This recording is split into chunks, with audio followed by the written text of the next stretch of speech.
திமுகவை அழிக்க நினைத்தவர்கள் யாரும் நிம்மதியாக வாழ்ந்ததாக சரித்திரம் இல்லை என அக்கட்சியின் அமைப்பு செயலாளர் RS பாரதி தெரிவித்துள்ளார். இதுகுறித்து அவர் தெரிவித்த கருத்துக்களை தற்போது நாம் பார்க்கலாம்.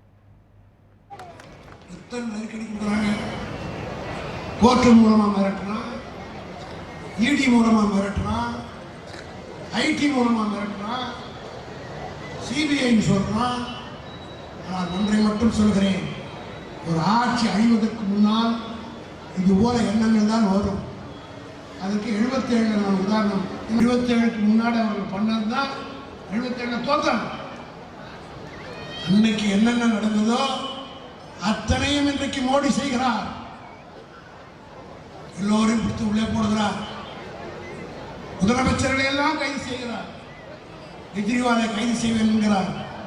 யாரை கைது செய்தாலும் செய்ய முடியுமே தவிர என் தலைவன் தளபதி மு.க. ஸ்டாலின் காலில் இருக்கு ரோமத்தை கூட மோடியாரை தொட்டு பார்க்க முடியாது என்பதை நான் ஆணித்தனமாக சவால் விட்டு சொல்றேன். காரணம், தேடி தேடி திரும்பி பார்க்கிறார்.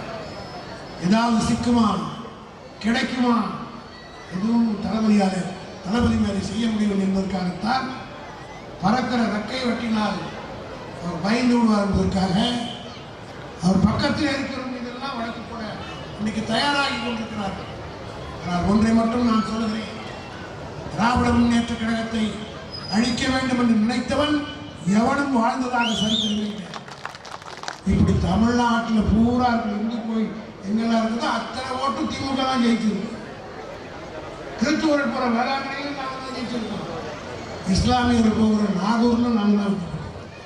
ஆக நிர்மலா சீதாராமன் இதையெல்லாம் தெரிந்து கொள்ளாமல் நாங்கள் ஏதோ இந்துக்களுக்கு விரோதி என்றார்கள்.